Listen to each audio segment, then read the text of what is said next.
여러분 통장에 시한폭탄이 하나 있습니다. 바로 보험료 이야기입니다. 근데 그 중에 절반은 사실 안 내도 되는 돈일 수 있다는 거 아시나요? 말도 안 돼 하시죠? 실제로 확인해 봤습니다. 65세 박영희님, 30년간 보험료 매달 35만 원씩 꼬박 내셨습니다.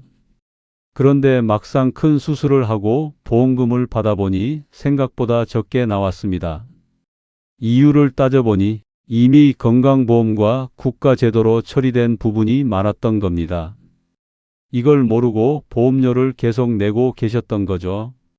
진작 알았으면 그 돈 안 냈을 텐데. 지금 이 영상을 보고 계시는 여러분도 마찬가지일 수 있습니다. 2026년 들어서 혜택은 더 늘어났고, 더 무서운 것은 어떤 제도는 자동으로 처리되지만 어떤 제도는 직접 확인하고 신청하지 않으면 그냥 지나가 버립니다. 특히 환급금처럼 신청이 필요한 돈은 기한 지나면 사라집니다. 오늘 영상을 보시는 이 30분이 앞으로 10년, 20년 여러분의 노후 자금을 지킬 겁니다. 끝까지 안 보시면 후회합니다. 잠시만요. 앞으로 계속 이어질 내용이 궁금하시다면 구독과 좋아요 버튼을 꾹 눌러주세요. 특히 여러분의 형제분들 혹은 주변 지인분들께 이 영상을 꼭 공유해 주시기 바랍니다. 알림 설정까지 해두시면 앞으로 제가 올리는 중요한 정보들을 절대 놓치지 않으실 수 있습니다. 그럼 첫 번째 이야기 시작하겠습니다. 병원비 상한선. 이게 뭐냐면 쉽게 말해 여기까지만 내세요. 그 이상은 국가가 책임집니다 라는 제도입니다. 정식 명칭은 본인부담 상한제라고 하는데, 제가 작년에 만났던 69세 최동호님의 이야기 들려드리겠습니다. 최 씨는 작년 3월부터 12월까지 병원을 정말 많이 다니셨습니다. 허리 수술도 하셨고 당뇨 관리 때문에 한 달에 두세 번씩 병원을 가셨습니다. 영수증을 모아 계산해 보니까 1년 동안 병원비가 총 850만 원이 나왔습니다. 아, 이제 노후 자금 다 털어야 하나? 이런 생각이 드셨다고 합니다. 최 씨가 실제로 내셔야 하는 금액은 약 134만 원이었습니다. 나머지 716만 원은 전부 건강보험공단에서 돌려드린 겁니다. 어떻게 이런 일이 가능했을까요? 바로 본인 부담 상한제 때문입니다. 이 제도는 1년 동안 병원비가 아무리 많이 나와도 소득 수준에 따라 본인이 낼 최대 금액이 정해져 있습니다. 올해에도 본인 부담 상한제는 그대로 유지됩니다. 다만 중요한 건 상한액이 소득 분위별로 매년 조정된다는 점입니다. 정확한 금액은 해마다 조금씩 바뀌기 때문에 나는 얼마까지 내는 사람인지 이건 꼭 직접 조회하셔야 합니다. 여기서 중요한 게 뭐냐면 이게 한 병원에서만 계산하는 게 아니라는 겁니다. 1년 동안 다녔던 모든 병원의 본인 부담금을 다 합쳐서 계산합니다.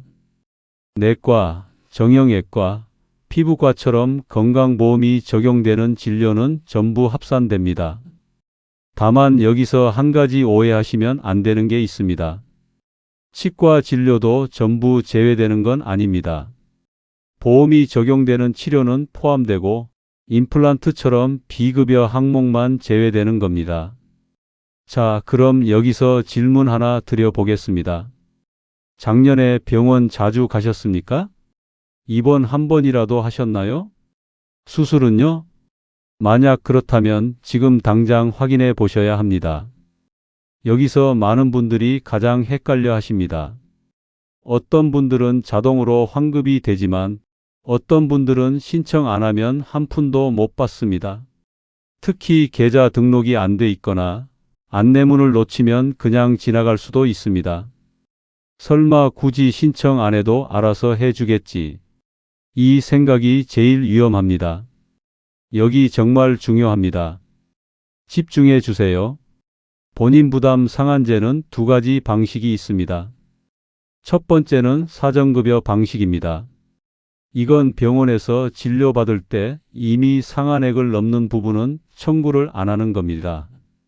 그러니까 처음부터 깎여서 나오는 겁니다. 두 번째는 사후환급 방식입니다. 일단 다 내시고 나중에 건강보험공단에서 초과분을 돌려드리는 겁니다. 대부분은 사후환급 방식으로 처리됩니다.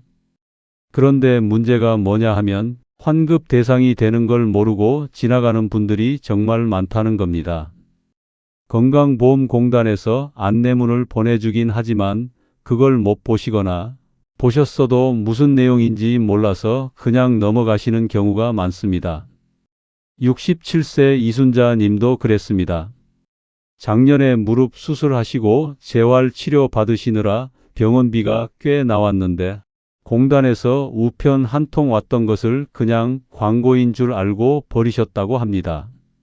나중에 알고 보니 환급 대상자였고 약 80만 원을 돌려받으셨습니다. 만약 확인 안 하고 지나갔으면 그 돈은 그냥 사라지는 겁니다. 그러니까 지금 이 영상 보시는 분들 중 작년에 병원비 많이 나가신 분들은 꼭 확인하셔야 합니다. 어떻게 확인하면 될까요? 방법은 간단합니다. 국민건강보험 홈페이지나 모바일 앱 더 건강보험에 들어가세요. 거기서 본인 부담금 상한액 조회하시면 바로 나옵니다. 아니면 건강보험공단 지사에 전화하셔도 됩니다. 1577-1000번입니다. 작년 병원비 상한액 환급 대상인지 확인해 주세요. 이렇게 말씀하시면 친절하게 안내해 주십니다. 그리고 한 가지 더. 환급금 신청 기한이 있습니다. 그럼 정리해 볼까요? 작년에 병원 여러 번 가셨고 병원비가 100만 원 이상 나갔다면 지금 당장 확인해 보세요. 이게 첫 번째 안전장치입니다. 그런데 여기서 끝이 아닙니다. 이 상한제로도 막지 못하는 병원비가 있습니다. 바로 비급여 항목이죠. 이건 보험이 안 되는 부분으로 알고 계시죠? 그런데 말입니다. 여기서도 국가가 한 번 더 받쳐주는 제도가 있습니다. 다음 장에 이어서 바로 그 이야기를 해드리겠습니다. 절대 중간에 끊지 마시고 계속 영상을 봐주세요. 방금 전 병원비 상한제 말씀드렸죠? 그런데 그 제도에는 한 가지 약점이 있습니다. 바로 비급여 항목입니다. 비급여가 뭐냐면 건강보험이 적용되지 않는 항목입니다. 전액 본인이 부담해야 하는 거죠. 예를 들면 최신 수술 기법, 로봇 수술, 신약 치료, 특수 재료비, 상급 병실료, 간병비 등 이런 것들이 전부 비급여입니다. 이건 보험 안 된다고 해요. 이 말 들으면 정말 막막하잖아요. 실제로 71세 한경수님의 사례를 말씀드리겠습니다. 한 씨는 작년 여름 척추 협착증으로 수술을 받으셨습니다. 수술은 잘 끝났는데 문제는 그 다음이었습니다. 재활치료가 필요했는데 병원에서 권한치료가 비급여 항목이었습니다. 계산해보니 재활비만 몇백만 원이 나오는 겁니다. 아, 이래서 보험을 들어야 하는구나. 근데 나는 그 보험이 없는데? 그런데 말입니다. 여기서 국가가 한 번 더 받쳐주는 제도가 있어요. 바로 재난적 의료비 지원 제도입니다. 이 제도 오해하시면 안 되는 게 하나 있습니다. 모든 비급여를 다 지원해 주는 건 아닙니다. 하지만요, 치료에 꼭 필요하다고 인정되는 고액 의료비 중 일부 비급여는 재난적 의료비 지원으로 도움을 받을 수 있습니다. 반대로 간병비나 1인실 같은 상급 병실료, 효과가 검증되지 않은 일부 치료는 지원 대상에서 제외됩니다. 그래서 더더욱 내가 쓴 돈 중 어떤 게 대상이 되는지 확인하는 게 중요합니다. 예전에는 기준이 정말 까다로웠습니다. 그런데 지금은 훨씬 많은 분들이 받을 수 있게 바뀌었습니다. 재난적 의료비 지원의 핵심 기준은 내가 번 소득에 비해 병원비가 얼마나 과도했느냐입니다. 소득이 낮은 분들은 연소득의 10%만 넘어도 지원 대상이 될 수 있고, 소득이 조금 더 있는 분들은 그보다 더 큰 부담이 생겼을 때 대상이 됩니다. 두 번째 기준, 재산입니다. 다만 여기서 말하는 재산은 집값을 그대로 다 합치는 방식이 아닙니다. 공제하고 조정해서 계산한 재산 기준 금액으로 보는데, 일반적인 시니어 가구, 집 한 채에 예금 조금 있는 정도라면 이 기준을 넘지 않는 경우가 대부분입니다. 그래서 나는 집이 있으니까 안 될 거야, 이렇게 지레 포기하실 필요는 없습니다. 세 번째 기준, 지원 금액입니다. 여기서 또 하나 헷갈리시는 게 있습니다. 얼마를 받느냐보다 중요한 건 대상이 되느냐 안 되느냐입니다. 지원 비율은 소득이 낮을수록 높아집니다. 기준 중위소득은 매년 바뀌고, 올해 년도 기준으로 보면 1인 가구는 월 250만 원 안팎이 중간 수준이라고 보시면 됩니다. 이보다 훨씬 적은 소득으로 생활하시는 분들은 지원 비율이 더 높아질 가능성이 큽니다. 좀 복잡하죠? 쉽게 말씀드리겠습니다. 연금만 받고 계신 분들, 소득이 많지 않으신 분들은 대부분 높은 비율로 지원받으실 수 있어요. 자, 그럼 여기서 질문 드리겠습니다. 작년에 큰 병을 앓으셨나요? 수술 받으셨나요? 비급여 치료 받으신 적 있으신가요? 그럼 지금 당장 확인해 보셔야 합니다. 그런데 여기서 제일 중요한 게 있습니다. 바로 신청 기한입니다. 재난적 의료비 지원은 진료가 끝나고 나서 180일 이내에 신청하셔야 합니다. 이 기한을 넘기면 절대 못 받습니다. 실제로 제가 상담했던 분 중 73세 박명숙 씨가 계셨는데, 이분은 조건은 다 맞았는데 신청 기한을 넘겨서 한 푼도 못 받으셨습니다. 정말 억울하셨죠? 그래서 제가 이렇게 강조하는 겁니다. 어디서 신청하느냐? 국민건강보험공단입니다. 홈페이지나 모바일 앱에서 신청하실 수 있고, 아니면 가까운 지사에 방문하셔도 됩니다. 필요한 서류는 진료비 영수증, 소득 증빙 서류, 재산 증명 서류 이 정도입니다. 지사에 전화하시면 자세히 안내해 주십니다. 그리고 한 가지 더 알려드릴 게 있습니다. 암 환자는 특례가 있습니다. 암 진단 받으신 분들은 연소득 기준이 조금 더 높습니다. 지원 비율도 더 높고요. 그래서 암 진단 받으신 분들은 꼭 이 제도 알아보셔야 합니다. 자, 정리해 볼까요? 병원비가 연소득의 10%를 넘었다. 특히 비급여 항목이 많이 나왔다. 그럼 재난적 의료비 지원 대상일 가능성이 높습니다. 그럼 지금 당장 신청하세요. 180일 안에요. 이게 두 번째 안전장치입니다. 그런데 여기서도 끝이 아닙니다. 아직 가장 무서운 질병 이야기를 안 했거든요. 바로 암, 심장병, 뇌혈관 질환 이런 중증 질환 말입니다. 이런 병에 걸리면 어떻게 되느냐? 많은 분들이 여기서 제일 불안해 하십니다. 암 걸리면 집 팔아야 한다던데. 그런데 실제로는 어떻게 되는지 다음 장에서 정확하게 말씀드리겠습니다. 절대 영상 끄시면 안 됩니다. 어찌 보면 많은 분들이 보험을 붙잡고 있는 가장 큰 이유가 바로 이거일 수 있습니다. 암 걸리면 어떡하지? 심장 나빠지면 큰일 아냐? 뇌졸중 오면 집 팔아야 한다던데. 이런 막연한 불안감 때문에 암보험, 심장보험, 뇌혈관 보험 다 따로따로 들어놓으신 분들 많으시죠? 그런데 제가 지금부터 말씀드릴 내용을 듣고 나면 생각이 완전히 바뀔 겁니다. 국가는 이미 이런 중증 질환을 특별 관리하고 있습니다. 바로 산정특례 제도입니다. 이 제도가 뭐냐면 특정 중증 질환에 걸렸을 때 치료비의 대부분을 국가가 책임지는 제도입니다.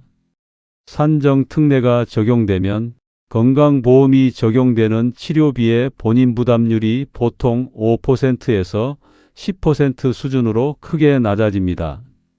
에이, 그럴 리가 있나? 하고 계시죠? 실제 사례 보여드리겠습니다. 66세 김영자님은 작년 4월 유방암 진단을 받으셨습니다. 보험 안 나오면 나는 끝이다. 그런데 병원에서 산정특례 등록하라고 안내를 받으셨습니다. 처음엔 그게 뭔지도 모르셨대요. 등록하고 나서 첫 항암 치료를 받으셨는데 치료비가 220만 원 나왔습니다. 김 씨가 실제로 낸 금액이 얼마였을까요? 11만 원이었습니다. 나머지 209만 원은 건강보험공단이 다 부담한 겁니다. 수술도 마찬가지였습니다. 수술비가 500만 원 나왔는데 본인 부담은 25만 원이었습니다. 95%는 국가가 5%만 본인이 내는 구조입니다. 이걸 진작 알았으면 그동안 암보험료 안 냈을 텐데. 그런데 여기서 중요한 게 있습니다. 산정특례는 암만 되는 게 아닙니다. 올해 년도 기준으로 말씀드리면 크게 4가지 카테고리가 있습니다. 첫 번째 암입니다. 위암, 대장암, 폐암, 간암, 유방암, 전립선암, 갑상선암. 전부 다요. 단 갑상선암 중에서도 경미한 경우는 본인 부담률이 조금 다릅니다. 10% 정도인데 그래도 일반 진료보다는 훨씬 낫습니다. 암으로 등록하면 등록일로부터 5년간 혜택을 받을 수 있습니다. 두 번째, 심장질환입니다. 심장질환과 뇌혈관 질환도 급성기 중증 상태에 해당하면 산정특례가 적용됩니다. 특히 급성 심근경색, 중증 뇌경색, 뇌출혈 같은 경우는 암과 비슷한 수준으로 본인 부담률이 크게 낮아집니다.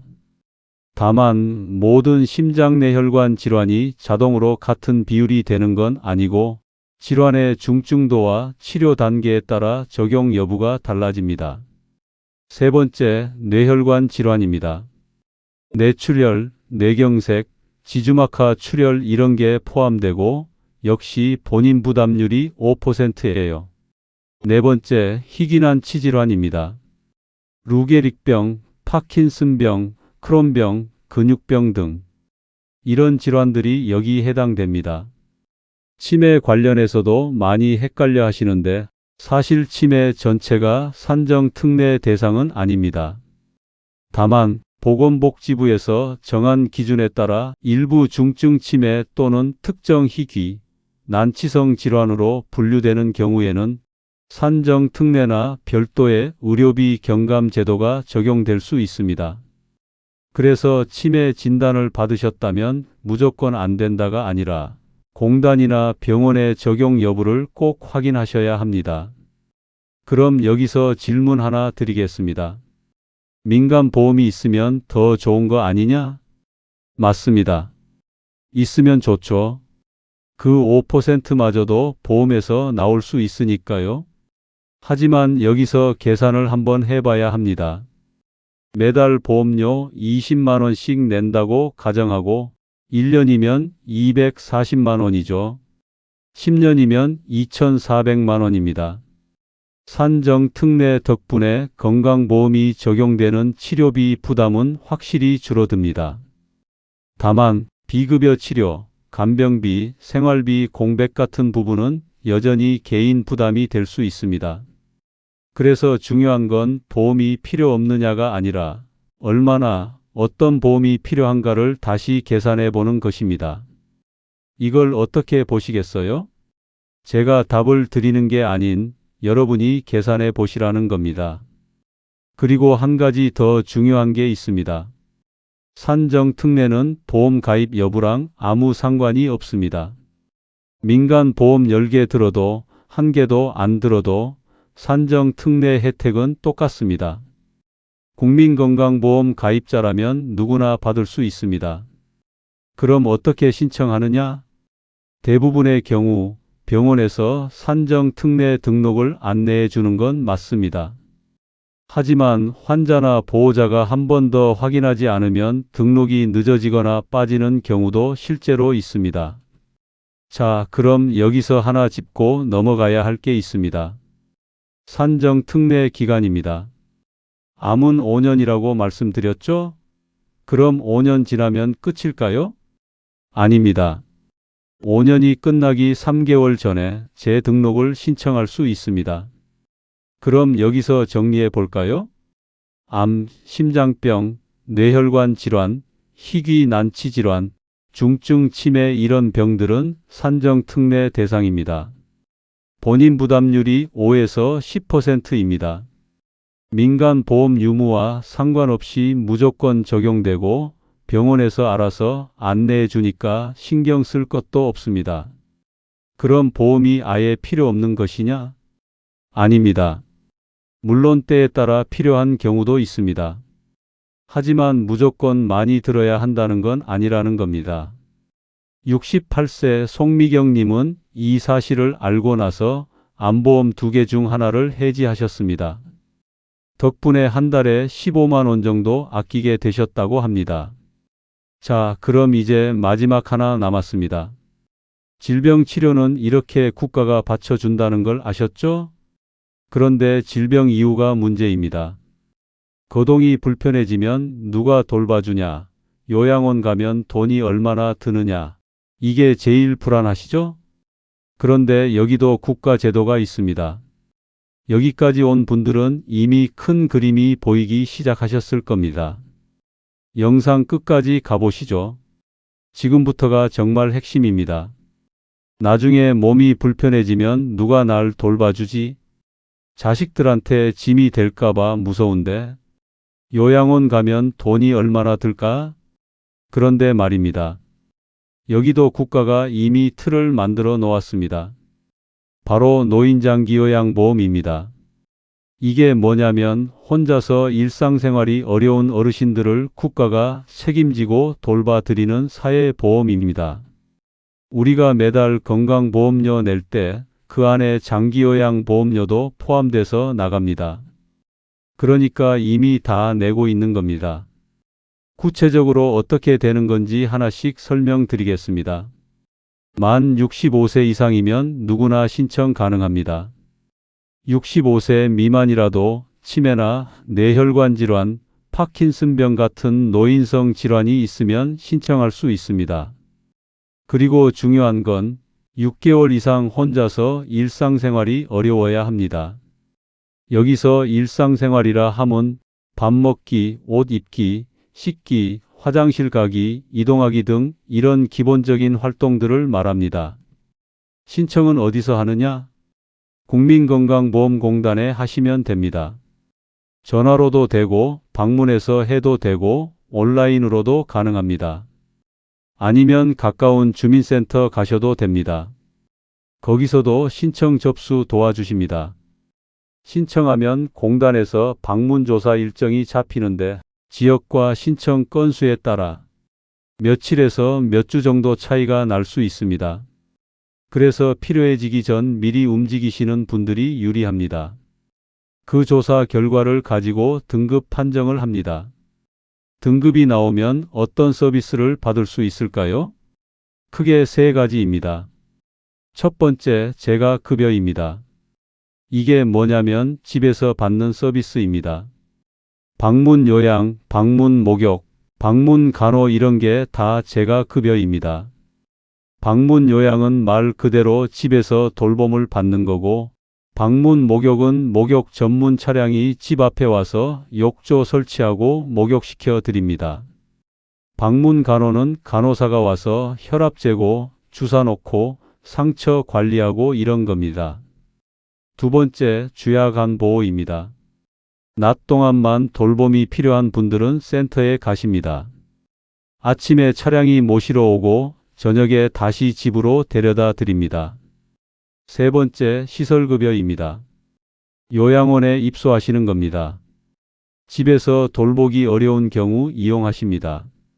시설 이용은 등급과 상태, 기관 운영 기준에 따라 달라질 수 있습니다. 그럼 비용은 얼마나 할까요? 일반 수급자는 본인 부담이 15%입니다. 예를 들어 한 달 제가 급여 비용이 100만 원이면 본인은 15만 원만 내시면 됩니다. 그리고 국가유공자, 이재민 이런 분들도 감면 혜택이 있습니다. 복지연구 지원도 있습니다. 복지연구가 뭐냐면 휠체어, 보행기, 목욕의자, 이동변기, 욕창 방지 방석, 전동 침대 등입니다. 복지연구는 1인당 연간 한도액이 160만 원입니다. 구매로 지원받을 수도 있고 대여로 받을 수도 있습니다. 핵심은 이겁니다. 장기요양보험이 국가 돌봄의 기본판입니다. 민간보험은 그 위에서 본인 부담금이나 생활비 공백을 메워주는 추가 옵션에 가깝습니다. 그러니까 먼저 확인할 건 내가 장기요양으로 어디까지 커버되는가입니다. 자, 이제 정리해 보겠습니다. 만 65세 이상이거나 65세 미만이어도 노인성 질환이 있고 6개월 이상 일상생활이 어려우면 장기요양보험 신청 대상입니다. 집에서 돌봄받을 수도 있고 센터 다닐 수도 있고 요양원 입소할 수도 있습니다. 본인 부담은 15%고 소득 낮으면 더 줄어듭니다. 복지연구도 연 180만 원 한도로 지원받을 수 있습니다. 민간 보험 없어도 이 제도만으로 충분히 돌봄받을 수 있습니다.